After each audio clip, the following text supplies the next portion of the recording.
is getting paid $25,000 a year and a free bus pass to get to and from the facility.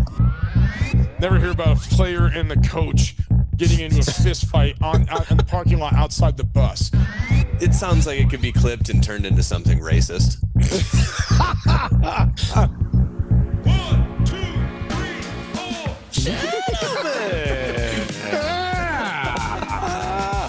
Back to gentlemen. Oh, Took a week off. so good. Welcome back, boys. Reunited and it feels so good. Took 1 week off. I'm saying it. Damn. Welcome to Juice Boys episode 11. Me and my two brothers-in-law dumbing up to start a podcast. Too stupid to stop after 10. We're back. And I wrote it down this time. We're bound by law and the 3 Bs. Booze, betting, and bullshit. And also, as we learned last week, the 3 Ls. Laughter, liquor, Yes. and I added love. I don't feel that. Oh, or I added or legal paperwork because it's word. Law. Oh, Yeah. It's the law. Yeah. Yeah. I didn't make it. But welcome back, guys. Happy Friday, everyone. We're back for our 11th show. MLB is about to start the playoffs. NBA is starting preseason. NFL is in the swing. Week 5. I'm sorry. Yeah. College football is starting more conference games. So we are back and better than ever. As it normally goes, we'll jump into the sports docket. We got a squeeze of the week. We got a big potato. We got our picks to wrap up. But first, my brothers, what are we drinking? You guys I got go. something. I got something for you. I got the Basil Hayden Go Big red wine cask finish. Ooh. Oh my! And Ooh. it's heavenly. What is that red wine cast? That's I want to bathe in this. It's spectacular. That's fine. I didn't want that when I was there last week. That's cool. Yeah, it's because I didn't offer it to you. He knew you didn't want it, so he didn't offer it. I just drank Joey's Envy last week. For those of you who haven't listened to the last week's episode, me and Chris got to be in person while Joey sucked one up in Bailey for I'm sad. this episode. But Joey, what are you drinking? I am going back to my mountain roots, and I'm drinking Tin Cup Mountain Whiskey. Little tin cup. The read on the side, there is, but it's really long. So, but Tin Cup. Tin cup. It good drink. It is. It's That's good. it. American whiskey, mountain whiskey, Tin Cup. There But we does go. it got integrity? I'm switching it. I feel like I'm the guy who keeps switching it up. I'm going to go with a little California Zen red wine. Oh my God. What? Start podcast over. Wipe all of this. Do better. Nice and smooth. Man. Oh my God. Very fruit forward. Oh Nice my God. nose on it. A long finish. Oh, I hate Very everything. pleasant. Oh, very pleasant. You've always Oh. been a sommelier. Welcome. I don't know how I feel about that. Oh, I know exactly how I feel about this. Do you and have it's like a whiskey? terrible. Do you have like a whiskey chaser for that? Like Joey has his beer chaser. Yeah, it's right here. It is right here. I also am drinking First Cast IPA from, what are they called? Elevation Beer Co. outside of Poncha Springs and Salida. It's awesome. Nice. Cody, there's still time to run downstairs and go grab something respectable before we dive in. Oh, guys, I enjoy it. It makes me happy. Don't you guys care about that? No. Oh, stick to the shtick. Is that what you're saying? Stick to the shtick. Yeah. Stick to what's working. My God. Oh I gosh. guess Well, that's kind of grape juice for the Juice Boys. So there you go. yeah, I'm closer to all of you fellas than Oh. anything else on this show. Oh, boo. You know what's a boo? Let's jump into the sports docket and give Joey Let's the floor do it. for a moment. Oh, let's get it. Joey, where do the Patriots go from Jesus. here with Mac Jones, Mr. Bill Belichick? Bill Belichick experienced the worst loss in his career this last week. Yeah. It was a blowout from the get-go. Mac Jones has digressed, even with an offensive coordinator. He had, It's bad. he had- It's not he- good. You said Bill Belichick was on the hot seat a few weeks Yes, ago. We I didn't did. dive into that enough, I feel like. And I did wanna see how you also feel. say that they could be potentially an offensive juggernaut, and they put up 3 points. That's funny. That is funny. yeah. They're not juggernaut numbers. Yeah. No, those are not juggernaut numbers. But Mac Jones, when I said that, had back-to-back 300-yard passing games. He was looking pretty good at that point. They were just losing games in a tough way, and I was blaming it on Belichick. And now I just think it's over, man. They just need to blow that shit up. Oh yeah, they just need to blow that shit up and try to go for Caleb Williams.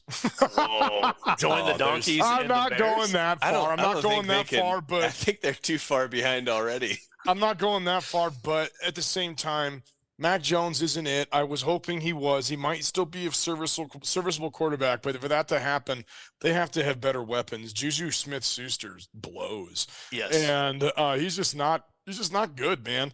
They're trying to get a 2 tight end set going with Gesicki and Hunter Henry, but it's just like I just don't know if that can happen without a run game. I don't know. It just seems like they just need to scrap it all and start over. They have no real skill positions. I like Ramondre Stevenson. Ezekiel Elliott has been non-existent. They just lost Matt Judon for an extended period of time. And he was playing during a blowout. There was no reason for him to be in the game. And he was playing very well. He was having a season already at this point. So that was Christian so Gonzalez. Christian Gonzalez, their first round pick, who was looking really good. He got hurt. So it's just like, oh shit. And now you got to try to contend with Buffalo and Miami. So I don't know. I think they should pack it in. I think Bill should just be done, and then let's just. It was a great run. It was a great run. So that's why I'm not so upset right now that they're terrible, because they gave me 20 plus years of awesomeness, and now I'm just like, well, shit. Let's start over. Do you want to go get a GM? I've always wondered this. Do you absolutely like a GM and a coach? Belichick can't. Belichick's got to just be done, man. He can stay on as like an advisor or something in that role, but I don't know why the old Elway treatment. Yeah, but Elway was a terrible. Promote him into retirement. Too. Yeah, promote him into retirement. That's exactly it. Promote him away from having any hands directly on the team. Let him go out with dignity and pride. We'll see what they can do. Like, the Patriots are known for not, losing back-to-back games. So we'll see where they'll go from here after just the biggest ass kicking I've ever seen them take. It was just absolutely pathetic. We were texting this weekend. It feels like the NFL has passed the Bill Belichick style of football. Like, for a while, he was able to hold on to his old man, get off my lawn style. But now there's enough high-powered offenses, more creativity in the offenses, where his defensive genius does not. He lost Josh McDaniels, and Josh McDaniels is a phenomenal offensive coordinator. One of the worst head coaches I've ever seen in my entire life, and he is proving that again in Vegas. But dude, if he would just have never gone back to head coaching, he might have had a legitimate shot at the Hall of Fame as an assistant coach. Look at what he did with the Patriots offenses for so many years, and he just sucks at a head coach. But damn, that dude can call plays and he can set up offenses. But I don't know what the hell the difference is between the taking over the whole team, but he can't do it. Well, it was a good 20-year run, and we don't feel bad for you now. So that's not saying that's not. Don't feel bad for you. I don't feel bad for myself. There you go. We'll see. We'll see how this goes. Well, this next the next segment name goes to Mr. Pulp himself, keeping up with the Joneses. Who's been the bigger disappointment, Mr. Mac Jones or newly paid Daniel Jones of the Giants, who just stunk it up? Oh, that's a rock in a hard place. But what do you call it? It's a movable. What's your? Yeah. It's when a stoppable force meets a movable object. Mac Jones versus Daniel Jones in the who sucks worse competition. I mean, to a certain extent, like I kind of feel like Mac Jones. Coming out of Alabama, all of the hype, all of the pressure on Belichick, how can you finally form fit your offense to actually meet his style and invite him to operate the way that he found success at Alabama? They give him that opportunity, and his decision making just isn't sharp enough. His precision isn't reliable enough. Get him more weapons, and that's great. I hope that they've got a catch radius that's double of Jerry Rice's, because there's no predicting where that ball is going with any ability. Versus Daniel Jones, he gets that massive paycheck, And everybody's just going, oh my God, the Giants are doubling down on a guy that was at best a question mark until just this one single season where he outkicked his coverage. And even at that was still not blowing the doors off people, still wasn't a top tier upper echelon quarterback, but did well enough to, obviously create a ton of success. I feel like everybody kind of knew that the Giants were in over their head, but kind of just trying to see if throwing money at the situation to create stability would hopefully help facilitate continued success.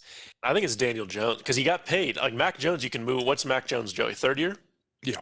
So you can move on after a year and not have any cap situation. You still have money. Daniel Jones, you're stuck for 4 years with that contract that only grows, and you didn't pay Saquon, and it just seems a little gross over there. I'm going to go Daniel Jones. Yeah, you didn't pay Saquon, and now Saquon's hurt, and it's like, oh, well, look at that, But it's they really need him back. Their offense is like anemic without him in there. They can't do anything. And where the hell is Darren Waller? Seriously, where is this dude? And I'm taking personal offense to this because I believed in you, Darren Waller. I drafted him in fantasy. In 3 of my 5 fantasy leagues. I believed in you. In fairness, Joey, last night Darren Waller was the guy who was wide open when Daniel Jones threw it to the other team, looking like he was doing it on purpose. But it's not. It still doesn't matter when I'm losing in fantasy. All right, it doesn't matter. I'm losing. Write him a strongly worded shower farts. No, I know because Trevor Lawrence is letting me down. Trevor Lawrence, I thought you were gonna do something. I was so big on you, Trevor Lawrence. Oh lordy, moving on. This is a big one. Where the hell do the Bengals go from here? They are 1-3. They have a 20% chance of the playoffs at this point, and I got some stats for you. Joe Burrow's third in passing attempts, but he's 27th in passing yards. He is 29th in QBR. He's averaging 4.8 yards a pass, which is bottom 2. And he's been sacked 8 times. I think he's been hit 48,000 times. Yeah. Orlando Brown ain't the answer at left tackle. So Brett Veach and the Chiefs were right on that one because he's getting blown by and getting smacked. It's got to just be a scheme difference in coaching because, dude, the dude was good. He was good in Kansas City. I wanted the Patriots to get him. It's weird. Like that's the word though. He was good. If you look at the last half of the season, we were chipping. That's why Jet McKinnon played so much, is because we were chipping to Orlando Brown's side every time. So we were trying to pay him fairly. He wanted market moving money, and we said, we did a Tyreek, and then Cincinnati came and paid him what he wants, and now it looks like a really bad deal. But also T. Higgins maybe broke a rib. He's going to maybe try to play through it. But Jamar Chase is apparently always open. Yeah. And Joe Burrow's really hurt. Where do you go if you're the Bengals? I think you got to just let Joe Burrow sit out the next couple of weeks. I'm being serious, and just get healthy. Just eat it. Just eat it. And it's just like what he's doing right now is not making them competitive. I don't know who their backup is. He's an NFL player. So they can, go out there and hopefully put together a better showing than what Joe Burrow has been doing to this point. It's like costing them games. He can't move. He can't plant. He can't get the zip on the ball that like he normally does. And like right now, he has the lowest pass per attempt in NFL history to this point of like 4.3 yards pass per attempt. 4.8. You weren't even listening to me. I literally read the stat. I just read it to you. Whoa. I come prepared with stats and you don't even listen? Dude, I was 0.5 off, Cody. I'm sorry. All right. I think I was like, that's pretty close, dude. All right. I was listening. I'm just trying to. But anyway, if they have their backup, whatever their backup's name is, it's better than going in with Joe Burrow right now. I think sit him out, let him get healthy, and then I think they might win a couple of games. Who knows? And then come out strong because that team is talented enough to make a run, even with their defense doing it, because their defense won them that one game they already did win. They are playing the Cardinals. They're only 3-point favorites. I was going to say where they go from here. I hope losing to Josh Dobbs. Me too, dude. Josh That Dobbs would be is awesome. such a storyline. Like the guy who, is getting paid $25,000 a year and a free bus pass to get to and from the facility goes in and knocks out who was probably the third pick for Tippity Top in the AFC going into this season. Dude, he played the 49ers, the toughest they've had yet, and the dude beat They've the been in every game. Cowboys. They've been They in beat the every Cowboys. game. They've been in every game, and he's playing his ass off. I love watching that. And he guy couldn't play. buy his own jersey. Did you see that video? That He was tried so to order his sad. own Did. video Yeah. or his own jersey, and he couldn't get it. It was glorious. Yeah, but they play the Cardinals, the Seahawks doesn't get easier, and then the 49ers, and then the Bills, and then the Texans. CJ Stroud's balling. We'll see how that goes. But Yeah, CJ he's Stroud is looking real deal, yeah. impressive. yeah, it doesn't get easier for the Bengals. Jamar Chase speaking up doesn't help any of the situation. Also, last point, Joe Burrow told the city he was going to take a pay cut to pay T. Higgins and Jamar Chase. Shocker, he got every penny that he was worth, which is fine. But now T. Higgins is going to walk next year. They're going to maybe pay Jamar Chase, and you're going to have two guys and no one else on your roster. So I don't know. This is the year for the Bengals to win because T. Higgins is walking. You're gonna have to pay Chase. I don't know. You're gonna have to strike gold in the draft from here on out. They have a chance at like actual greatness, and I think at this point they're almost on the point of the Patriots too. It's like, is it worth it at this point? They might need to shut it down, let it rebuild, because it's just damn, they can't go 1-4 and keep rolling out Burrow and Chase and all this with an absolutely doomed, completely bullshit season. I think if I don't know. I see the 30 for 30. Yeah, but like now. what other option do you have midstream? Moving on. Is it time to put the stamp of juice approval on Baker's career resurgence? Is he pulling the old Ryan Tannehill where he going to his next team and he's just going to quietly have a nice little career? I got some stats for that one too. He's 70% completion percentage. That's the highest in his career. Me? Yep, That's incredible. seven tutties. They're 3-1. I haven't looked, but they're most likely the favorite to win the division if Derek Carr's going to stay hurt or be hurt for any amount of time. He's still got Chris Godwin and Mike Evans. Yeah, they have Jameis.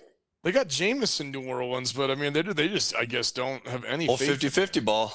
Yeah. Are we putting the stamp of juice on Baker's resurgence? Well, I know he's a consistent listener, and so I'm happy to say on behalf of all of us, yes. Stamp well, for sure. Cody and I were talking a little bit before we started recording, just like how insufferable Baker was when he was in college. He came into the NFL, was decent to middling, but then kind of got himself humbled, built back, took his humble pie, took the licking, put in the work, came back, and is now looking better than ever. I love the story. I love the resiliency that highlights. I'm definitely rooting for him. Definitely rooting for the Bucks. I love it. He's been staying quiet. I'm so pumped right now because I've always been a Baker Mayfield fan. I like him. I think the Browns did him dirty, and of course and now the Browns are just reaping this bullshit, horrible decision they made with Deshaun Watson and seeing what a piece of shit he is, and watching Baker Mayfield go down there and dominate, man. It's fun to watch because he's freaking feisty and he gets after it and he throws a good ball, because regardless if it's to the right guy or not, he throws a good ball, and so I think it's. But the man's got great balls. Let's say it like this. Where credit's due. Yes, we just somewhat news story, but Deshaun Watson. I read, guys. I don't know if we were texting about this. He said he was going to play all week, so he led the Browns on. As of Friday, he was going to play. On Sunday, he must have come to the stadium, tried it out, and did not play. He was medically cleared. Stefanski kind of threw him out there in his post-game presser of we let him decide that. I don't know. You got to respect him for knowing his body, not trying to, but also the Browns threw him a lifeline. They like saved his career and gave him. First and foremost, I don't gotta respect Deshaun Watson for a damn anything. In this particular thing. Let's go ahead and call that like it is. I think Deshaun Watson went, I'm about to go up against a divisional rival in a season where it seems evident to me that every single D-line I go up against wants to hurt me, wants to murder me. Yeah. Because I'm a terrible person and everybody hates me that isn't a Brown. And so I think he went up against Brown? that. Brown. That was I don't know why that was funny. It just sounds so weird. You He's know, a Brown. that's it. He's a Brown. I mean, He's a Cleveland Brown. It sounds like it could be clipped and turned into something racist. I genuinely think that, like, I think he's hated amongst NFL teams. Like, you look at the pass rush that he goes up against week in and week out, it looks different. It looks heads and shoulders above average and personal. I think that he is hated for what he did, and then coming back in and trying to be holier than thou. Absolutely. He's reaping what he's sown as well. He deserves every bit of that hatred, every bit of those D linemen just wanting to tee him up. But I think he went, it's a divisional game against a, always extraordinarily stout D line. If I'm a maybe, I think I'm just going to go ahead and say I'm a no then, so that I don't risk getting turned into a fine paste. Next one, first pro head coach to get the axe this season. Who do we say on the list? Brandon Staley's on that list. Yeah. Vikings coach, maybe. He's a young guy. I don't know if they would cut him. Yeah. Was last year his first year there? Yeah. Okay. Yeah. So I think Chicago's coach Eberflus. He's had a year and a half, and this not kicking that field goal this last week. I don't know much about much. I don't know shit about fuck, as they say. And I thought you should probably kick the field goal and take the lead. Yeah. Who's the first coach to get the axe this season? Oh man, I think it's got to be Eberflus. I don't know when the Bears are going to win a game if they couldn't beat the Broncos. I don't know when that's going to happen for them. And that was with Justin Fields playing the best half he's ever played in his entire life at any level. He was before he threw that one intentionally incomplete, he was 19 of 19 for 4 touchdowns and like 300 yards in the first half. I think it was 16 of 16 or 15 of 16, because it was he got one past the franchise record. And then, Hail Mary killed it for him. Yeah. I just love that for God knows how long, Justin Fields will be a franchise record holder in Chicago. So, I mean, if they can't get that done, with that happening, then when are they going to get it done? So I think he's going to be the first one to go. Brandon Staley, I'd say, is Brandon Staley. He's a joke. I might go McDaniels. I think he's lost the locker room. That's the number one thing, to where even if you're a failing head coach, how often do you see, your all-stars, your team leaders come out and go, hey, I believe in what we're trying to do. I believe in what we're hoping to accomplish and the vision that we're all trying to accomplish. We just haven't all gelled, Josh McDaniels is already being lambasted by his own players. Yeah. And they just don't have that team leader in there right now. And they have Jimmy G, who's just like, I'm literally doing this for a paycheck. I stubbed my toe, I'm out for 4 weeks. It's just like, I could not give a shit. I'm not defending anybody. We'll wrap it up with 2 more. The next one word reaction to your favorite team's game this weekend. Should we say the team and then the word? Yeah, let's do that. You get 2 words. I'll go with Huskers and expected. There you go. I tried to put some time into that game, Chris. I appreciate it. I apologize. You're a team you're a team who's been middling for a decade now, middling at best, and you're up against the number 2 team in the country that is every bit the number 2 team in the country. Like, that was the result I expected. Sir, that was a lot more than 1 word. I'm going to have to ask you to pull your jets. Cody, what is your word? Chiefs, just dubs. Swifty? I'm going to go Dubs. The Jets. whole thing this week is Zach Wilson, is he a serviceable quarterback? Are the Jets going to be good? The Chiefs got out with a dub. It wasn't pretty. Pat Mahomes always has a week where he's half paying attention and throws a few dumb picks. This was the week we got out with a dub, and they're not going to really talk about it. So let the Jets have all that attention to see if they're back or not. Sure, that was way more than one word. If you could just shut up. Damn it, you're right. Joey, stick to one word. No, yeah, we already let him. We both get an explanation, but Joey, you better not go more than one word. We gave him a whole segment on his team, so you That's go one true. word. Patriots. Is that the word? It's a good word. That's a very good word. What poop? They're terrible. That's 2 words. Gosh dang it. We're not good at grammar. And counting. Grammar? We're not good at It's just basic counting. Last one to wrap up. Fun fact, guys. NBA preseason starting. James Harden is to report to the 76ers. No. The fat turd is walking in the building. Awesome. I don't know what his playing weight's going to be. I'm not sure how he'll be welcomed or not. I just had to throw it out there before we wrap up. Oh, that's fantastic. I hope he is a dumpster fire. I hope he shows up having gone on the Christian Bale, I need to play Vice President Dick Cheney ice cream only diet for the last 6 months, just as a middle finger. You know, Christian, you don't have to actually put on the weight. We can put you into a fat suit. No, I'm going to gain it.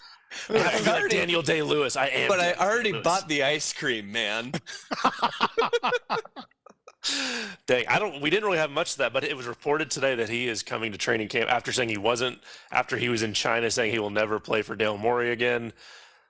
It's the dumpster fire will only get bigger. Joel Embiid getting a little antsy in Philly, so I don't like Philly to begin with, and I'm excited to see where it goes. I hate Philly. Anyway, that's it for the sports docket. Music break. Welcome back to the Juice Boys Show, episode 11. We are hopping into Squeeze of the Week, our most outlandish sports takes.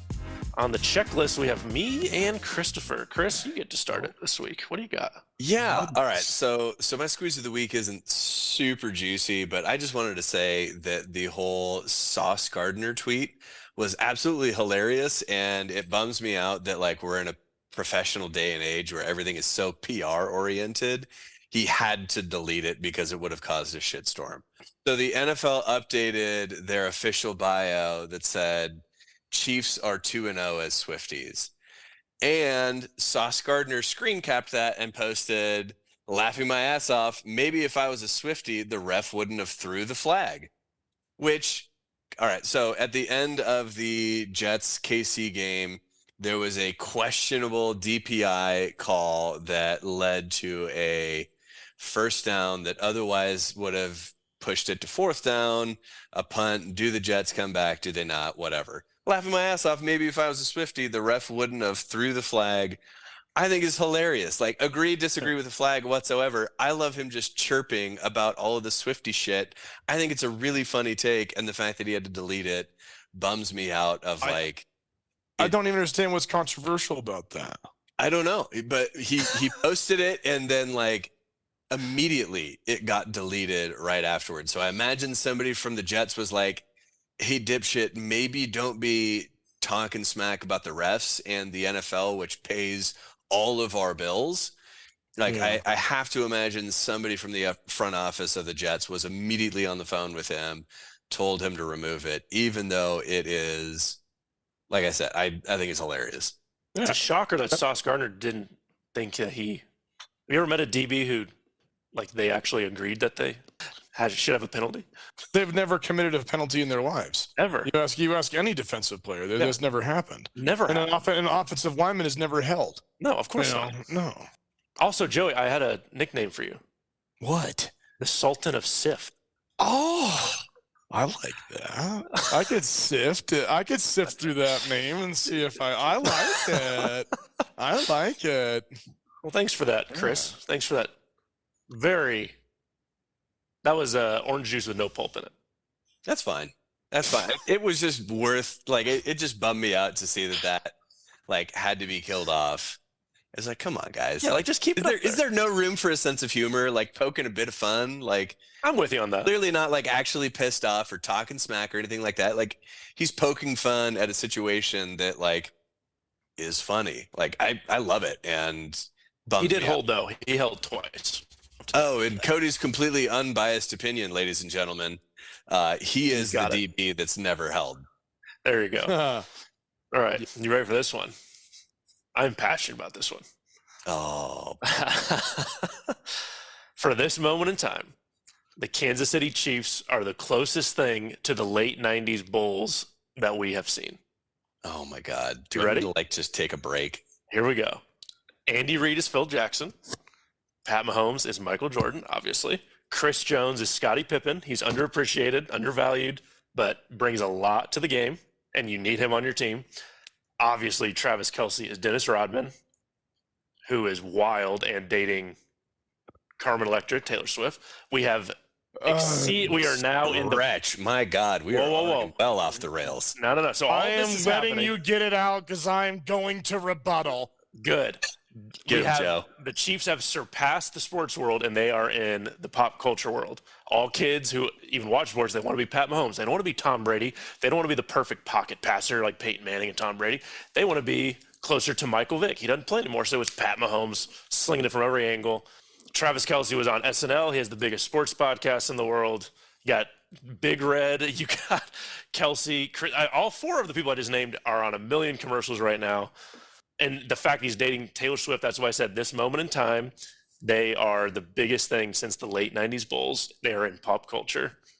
They've surpassed all of this. So have at it. So then who's Kadarius Toney?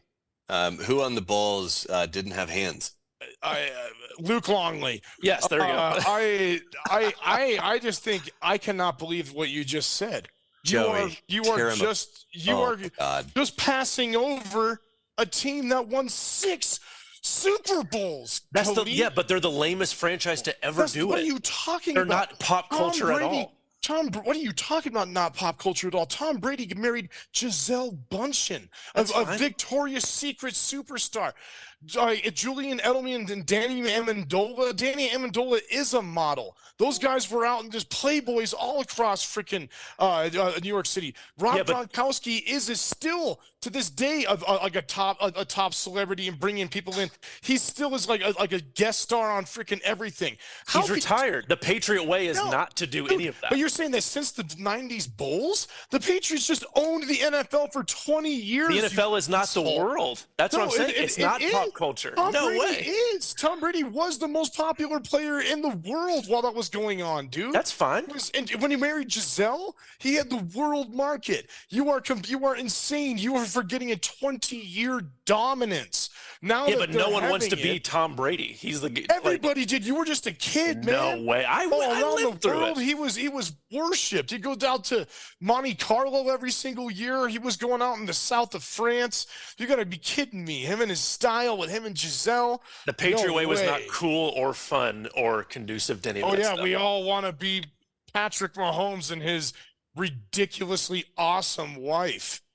Yeah. Oh, we love Brittany. Don't be saying that now. Oh my God. Who does? Oh, I don't know. Brittany. Kansas City loves Brittany. We're on team Brittany. She gets a lot. She gets all the shit. Okay, you're right. Brittany is the equivalent of the '90s Bulls. You are right. I did not say. Was that on my list? That was not on my list. Brittany was not on my list. Taylor Swift and Kelce, the two. Said SNL. Tom Brady did SNL, dude. Yeah. Are you kidding me? Tom Brady's been in like what? So what? How are you saying you're just completely forgetting the greatest dynasty in sports history? I'm not. They were so boring. It's Bill Belichick running the show. It was the Patriot way. You don't say anything. You don't give any ammo. It's just not fun. It's the least fun franchise to ever go through like a dynasty period. It was not fun at all. So what you're saying is there's no personalities. There's no. It's just nothing. It's just right now the Patriot everybody's way. just annoyed with Just with on to Travis Kelce Cleveland. and Taylor Swift. On to Cleveland. so the apex of sports for you is Cincinnati.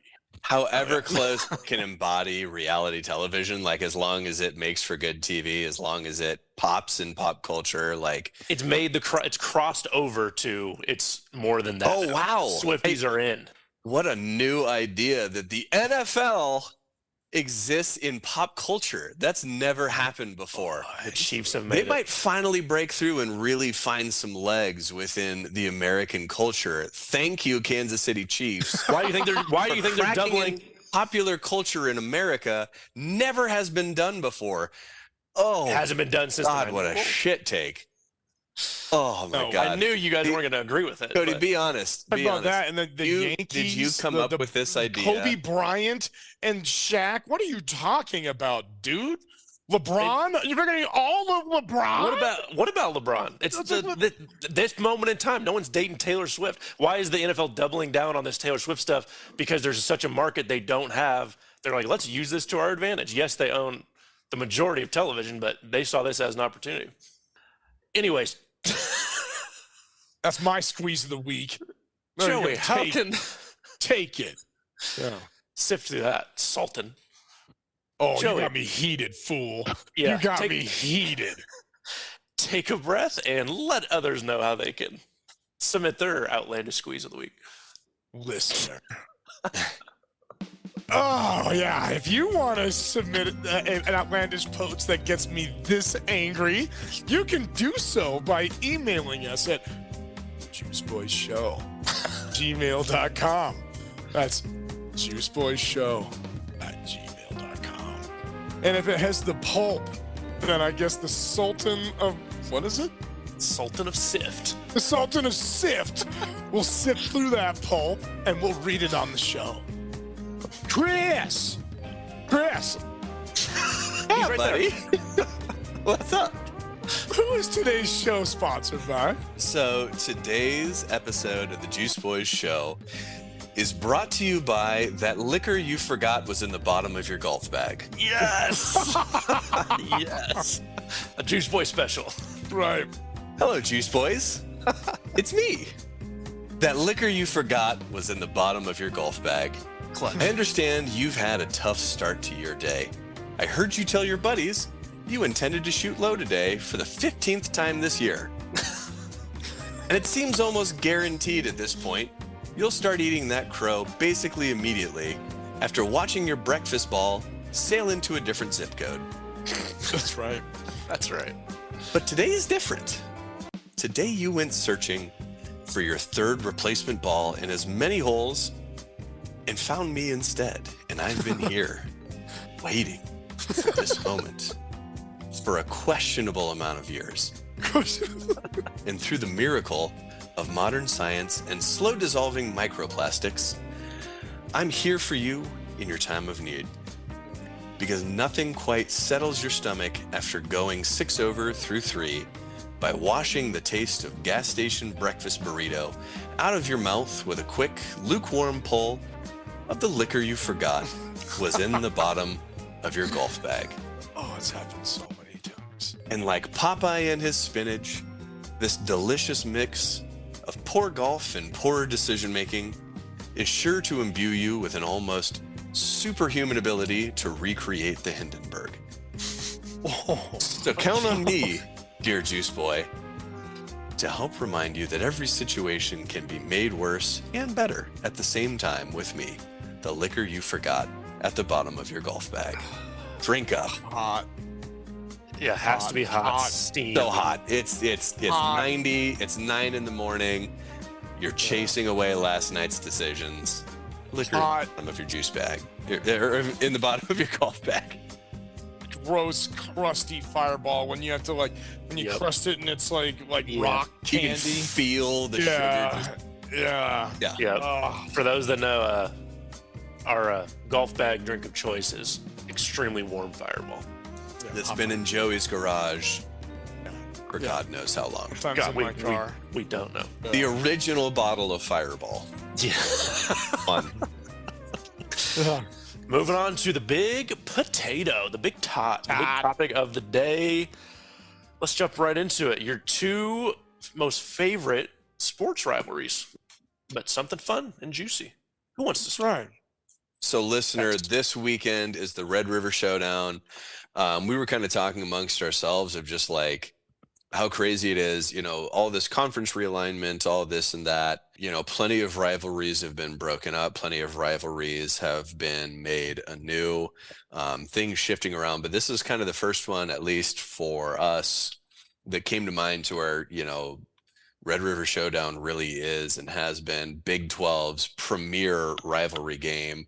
It occurs kind of early to mid season. And so it winds up happening kind of before Hate Week. And so it winds up being a massive revenue generator, in addition to, even when Texas is having a down year, even when Oklahoma is having a down year, like, that they're going to throw their full weight at just this one game, treat it like their Super Bowl. And so it's just like the biggest free for all, like, who the hell knows what could happen at this point in the season game. And now here the Big 12 is losing that with these two teams moving to the SEC this year. So we were just kind of talking, going back and forth about rivalries in general, that as a concept, as one of the things that makes sports great. But specifically this weekend, we'll be talking a little bit later about kind of our picks specifically for the Red River Showdown as, at least from my perspective, the premier college game this weekend. Joey, start us off. Who's your favorite? All right. Well, I was going to see if this one would slide, but after that, now I'm just so heated by that squeeze. I'm going to Joey say versus Cody, the ultimate rivalry. my favorite rivalry and I think a rivalry that will never be topped in the history of professional sports, between two specific players. All right. I'm going Tom Brady and Peyton Manning. Saying that the Tom Brady and Peyton Manning rivalry over their entire career was the most fun thing I have ever watched, ever. All right. It lasted damn near 20 years. Electric. These dudes met 17 times. These two guys played against each other 17 times. All right. And that's with them not being in the same division. And they still played 17 times. And it seemed like from 2001 to 2020 that every single year it was going to be, or whatever, 15. I mean, when I was going to say that's odd that it 15, 5 extra years. Yeah, 15. Well, until 2015, every single year, either it was going to be a Tom Brady and a Peyton Manning led team in the AFC Championship game. It's just, and then those two met each other, and they played some of the most epic AFC Championship games ever. It's a bummer they didn't play in separate conferences, so they could have met in the Super Bowl. But I don't think it's ever going to be topped. I think that was the best one-on-one battle that you're ever going to see. The two of the best, in my opinion, the 1 and 2 best quarterback of all time. I'm going to go Kansas City Chiefs versus the Oakland, Vegas Raiders. Yeah. Rivalry started in 1962. In the AFC days, the Dallas Texans, which is now the Kansas City Chiefs, Lamar Hunt started the AFC. They first played each other in the 60s. It was Oakland Raiders against the Dallas Texans. They've hated each other for so long, and there's no geographical reason why. A lot of these rivalries are all rooted in border wars, or they're right next to each other in some kind of way. It's just Kansas City versus Oakland. And if you look up some of the highlights and the fights and the way they would tackle back in the day, it looks like murder. That was gnarly. Jack Tatum should have been arrested. Yes, Yeah. I mean, throwing forearms, going for the knees, late hits, 4 steps out of bounds, blindside. I mean, it's worth taking the 5 minutes on YouTube to go see how they played against each other. But real no geographical rivalry. They just pure hatred. Been playing. The Kansas City Chiefs own the record. I think it's like 75-52 or something like that. So, but just the pure hatred for those two organizations.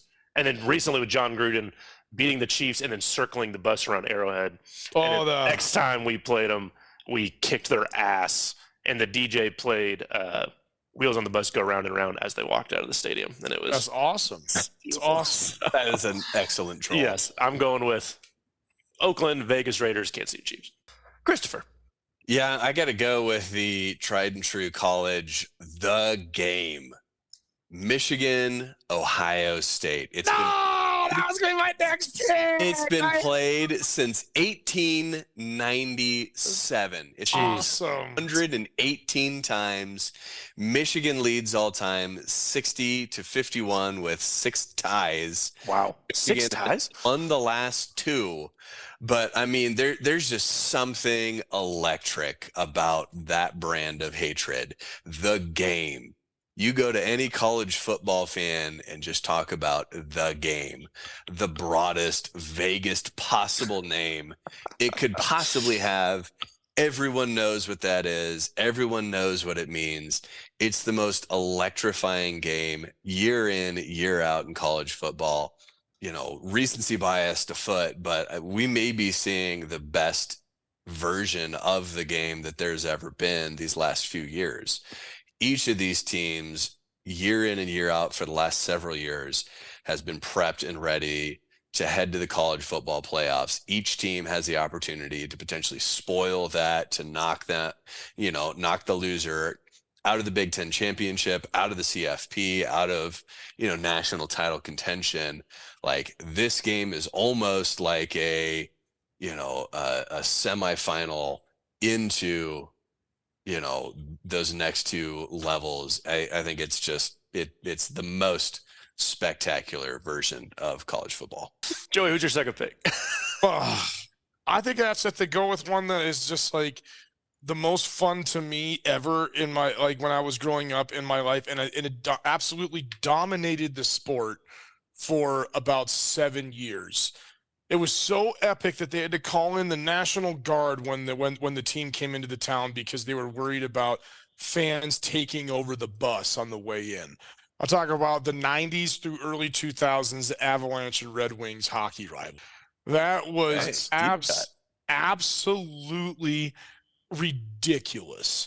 So it started in the Avalanche's first year when they came from Quebec. They moved over from being the Nordiques, right? And they didn't have any rivalry. They didn't have anything, to do with anybody. But there was just this one game in the playoffs that first year when Claude Lemieux absolutely leveled Chris Draper into the boards and broke his face, right? And then it just turned into this ungodly fight, right? And so Adam Foote, Adam Foote, if anybody knows hockey, his nose was going 4 different directions, and this was like the first time that it happened. He got boarded, and so I think it was a retaliation for that. But then the following season, they were all just waiting because Draper's face was messed up for a long time, right? It looked like he got stung by a bee and was having a horrific reaction. It kind of looks like an Elephant Man going on there, like just face blown out. And so then the next season, they're going into Detroit, and the columnist for the Detroit newspaper puts out a wanted ad for Claude Lemieux in the front page of the newspaper. And he puts like a legitimate wanted ad. So when they're coming in, they're worried that they were having like bomb sniffing dogs. There's people walking around thinking that they were going to storm this bus. God. They literally brought in the National Guard to lock down the city so they can get the Avalanche into this game. And then in the middle of the game, they finally got a chance. And then Darren McCarty takes an absolute face-to-face cold clock right to the mouth punch to Claude Lemieux as he's coming by, drops him. All hell breaks loose. Patrick Waugh and the goalie Chris Osgood fight on the center ice. After the game, Claude Lemieux and the head coach Scotty Bowman get into a fist fight in the parking lot after the game. This is real, all right? These guys absolutely hated each other. And this went on for about 5 straight years, where almost every single time that puck was dropped, fists were flying, blood was on the ice. And the thing that was the best about it was that every other year, the Avs or the Red Wings won the Stanley Cup. And so the Red Wings ended up winning 3, and the Avs ended up winning 2. But every single time that they went there, they met each other in the conference finals. And it was just the most epic hockey ever. And still to this day, you go to Avalanche games, and the chant, Red Wings suck, goes out. Never hear about a player and the coach getting into a fist fight in the parking lot outside the bus. You don't see enough goalie fights these days either. You really don't. There was in two. Wah fought Osgood and Mike Vernon. I think Mike Vernon was the first one. Osgood was the second one. And I mean, it was just, they was fighting constantly. It was incredible. An unbelievable documentary, Unrivaled. Watch it. It's on ESPN. It was incredible. But one of my favorite rivalry ever. I was going to do more classic ones, but that one just meant the most to me and made me a hockey fan for life. I love it. I love it. I'm going to go a little more lighthearted. How can you get more lighthearted than that, Cody? Blood on the ice. Check this one out, boys. I'm going to go Globetrotters versus Washington Generals. Oh, okay, that is slightly more. Oh, that's And awesome, you would dude. say, hey, you can't call it a rivalry if the Generals have never won. They have won 5 games in their almost 100-year history, and the Globetrotters have won 16,000 games. But why it's a rivalry? Because the Washington Generals, they show up every game. Every game, they're showing up. They're rolling their sleeves up. They'll play little shticks here and there. They're going to get them one of these days. You tell me a matchup, a team that's played that many times. There ain't no rivalry like the Washington Generals and the Harlem Globetrotters. Mic drop. Ass kicking. Wow. Yeah. Chris, who's your second rivalry? Buddy. I was gonna go with Philadelphia and Pittsburgh in every possible iteration of those of those two sport. cities, in every single sport, in every possible way. There is nothing in this world that I hate as much as Philadelphia fans hate everything.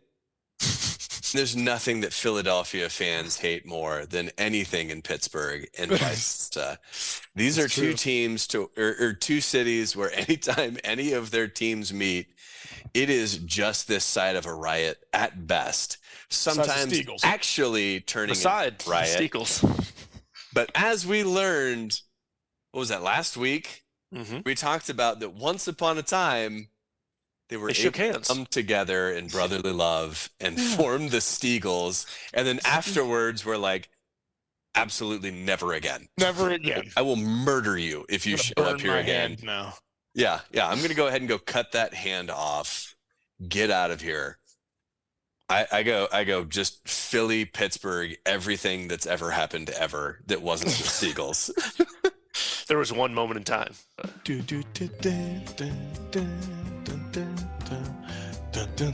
Wait, right now? Yeah. Oh, yeah. Okay. I thought you were playing your own piece. Joey's got his own home written intro. Yeah. All right. Remember, listener, you can now listen to the show. Well, you already are listening to it. In case you weren't listening to it. You can continue listening to the show. You can continue listening to the show on all major podcast networks, including Google, Spotify, and Apple. If you're enjoying the show, please consider following and rating the show and leave us a review if you listen through Apple. Also, be a friend. Be a Jim Nance friend. Please. And tell a friend about the podcast. We don't want to work for it anymore. We just want a podcast. Please tell friends, please. Tell everyone you know. Being an ass principal is okay, but I'd rather do this. Also, you can now follow us on Instagram. So give us a follow. Like our stuff. We'll like you back. Cody! Yes, we're going to wrap up picks. Chris, who are our picks sponsored by? Thank you. Today's picks are brought to you by Pete Carroll brand gum. Oh, God. The best. Now, fellas, I know what you're thinking. Last time I bought into the hype on a gum advertisement was when 5 Gum essentially promised me a psilocybin trip with each stick, but only delivered gum with slightly stronger flavor, teaching me to never trust again. Well, fellas, first and foremost, I'm sorry your previous gum experiences were such a letdown. But second, I'm here to assure you it's time to ride the insane gum hype once again. And Pete Carroll brand gum will deliver. First off, Pete Carroll brand gum is built to withstand the jaw strength of Pete himself, which has been rumored to be capable of crushing a diamond into dust. Also, each stick of Pete Carroll brand gum is dipped in the fountain of youth, allowing you to look like the youngest, healthiest coach in professional football, despite having been coaching since Andy Reid was in high school. Dude, 72. 72's. Pete Carroll brand gum is now available in Seahawks Spearmint, Seattle, Washington Apple. Oh my God, just run beast mode up the middle of the Super Bowl. What are you even thinking right now? Cherry. Awesome.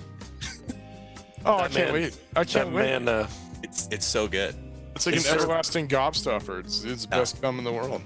It's built to last. he's been to prison 3 times for assault of gum. Is that what we looked Oh, up? God, I thought you meant for real. I was Something like, like oh, that. Jesus, not my Pete. No. Not my boy. Dude, my boy.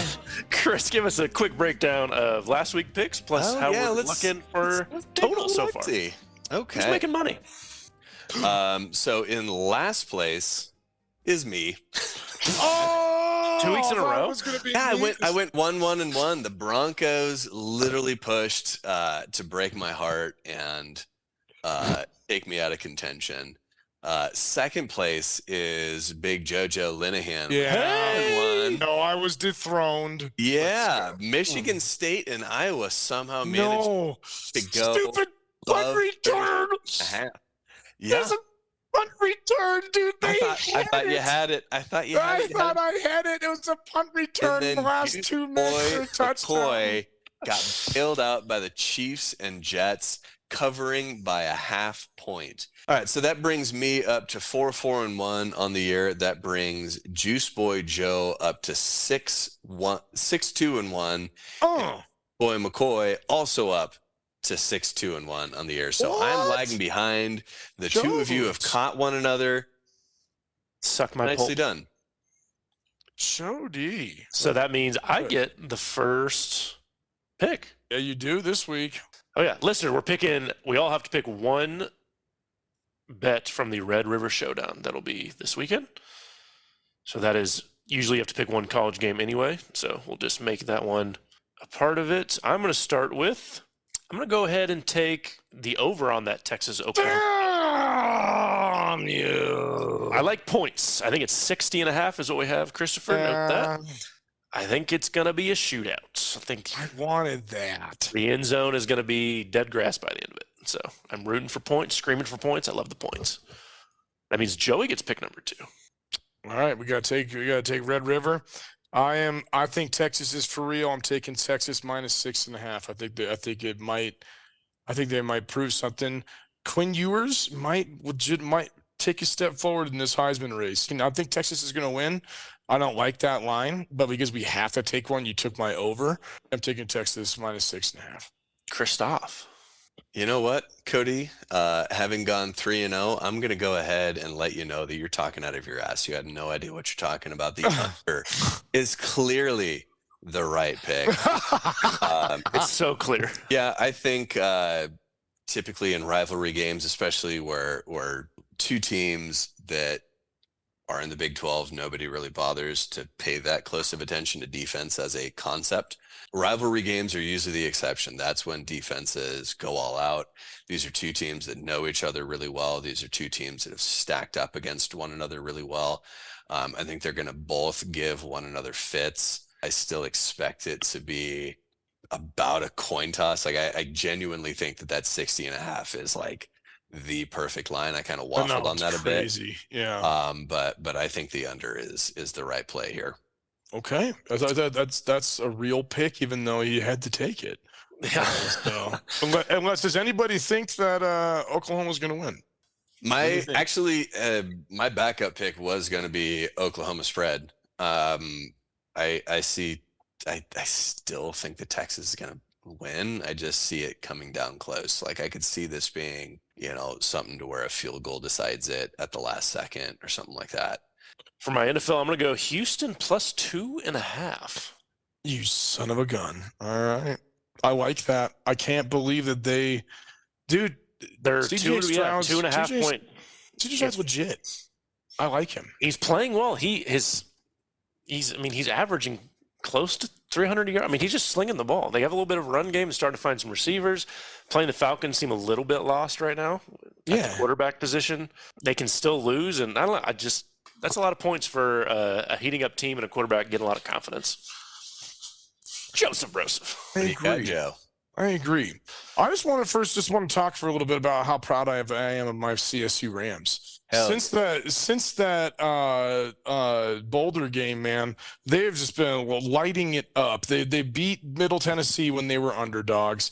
They beat the shit out of Utah Tech, which I found out Utah Tech was Dixie State in St. George. Yeah. So anyway, but the CSU Rams have been very impressive and finally fun to watch again. This freshman they have, this Fowler Nicolosi, is absolutely dicing it up.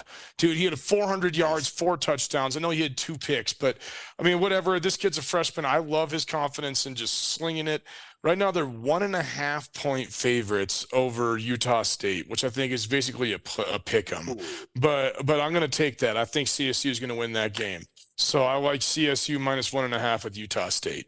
Cody, I like your pick of the Texans. I actually had it on my list as just taking the Texans money line. Like I like it enough to just say that they're going to go out and beat the Falcons at home. So I love that spread pick. But I'm going to go ahead and go with Colorado minus 4.5 at Arizona State.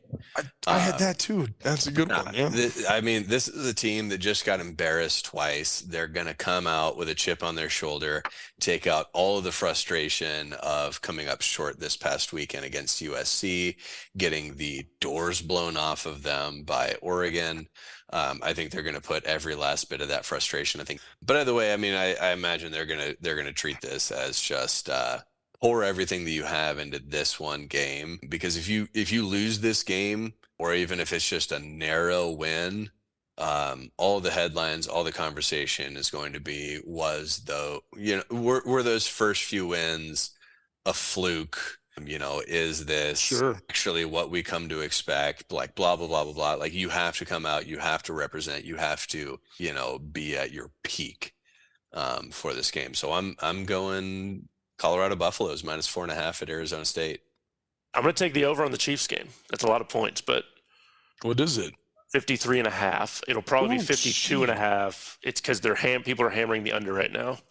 But it's 2 pretty good offenses. The Chiefs have a solid defense. Who are they playing?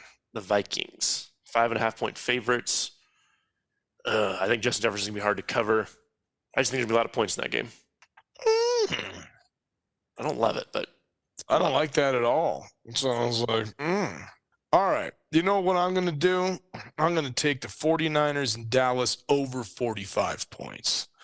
Ooh. 45 is a good number, and I think both these offenses are electric. Christian McCaffrey should have gone for 9 touchdowns last week. They stopped him from going for 5.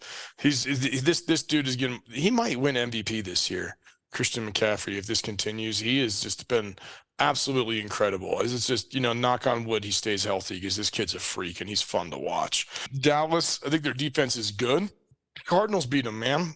The Cardinals beat them. I know the Patriots are an absolute dumpster fire, so we'll see what happens. But Dallas is going to put up points. They just dropped 38 on the Patriots. The Patriots have a pretty good defense. We'll see. I think 45 points is doable. All right, 49ers, Dallas over 45. You know what? I got to keep it in Colorado. Let's go Jets at Broncos over 43. So, I mean, the Broncos defense started to get some things figured out in the second half of last week. Still, go out, prove it, do something. Broncos offense has been decent, above average as far as average score per game. I see them putting up potentially 28 of those points. And so I just need the Jets to kind of do their part, lose, let me be a little bit happy on Sunday. Do their thing. Do their thing. But I just see Zach Wilson coming in with a hot hand right now, them feeling confident. I could see this game being, neither team is good enough to call it a shootout. I could see this being higher scoring, and 43 points feels like a bit of a steal. You know what I'm stealing? My heart. Your heart. Because that's the end of the show.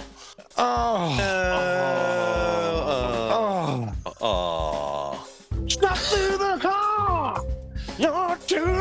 afford it. We can't afford it. We can't afford it. Okay. Ooh, Thank you for everyone for listening to we got episode that 11. gum money though.